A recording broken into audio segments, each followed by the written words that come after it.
Isa lang may-ari niyan. Ganyan kalalawak ang lupain ng mga tao rito. At yun, doon sa bahay na dilaw na yun, nakikita nyo. Nakikita ba? Nasaan na ba yun?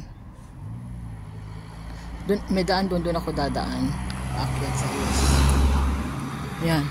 Merong mga baka doon sa ibaba. Nakikita nyo ba? Kumakain ng damo. Itong grass field na ito, isa lang may-ari nito. Namatay sa motor accident yung nag-iisa nilang anak. Kaya mag-asawang matanda lang may-ari niyan, bukod pa doon sa mga marami nilang lupain. Yung mga bakang yan, andyan lang yan sa grass field na yan. Buong taon. Ayan, ilalabas, ayun yung pinaka parang ano nila, pinakakapana. Lalabas sila, kakain na lang ng damo dyan. O, hindi pa sila hirap. Kaya, ito yan, basan. Ito ang lugar ko. Napapalibutan kami ng ubasan. Mga tao dito, mga malalawak ang mga lupain. Tulad ng nasa asawa ko, meron kami 16 hectares.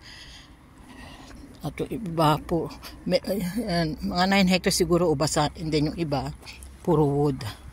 Kasi, yung ginagamit namin para sa winter. Oh, yung ganda ng bulaklak.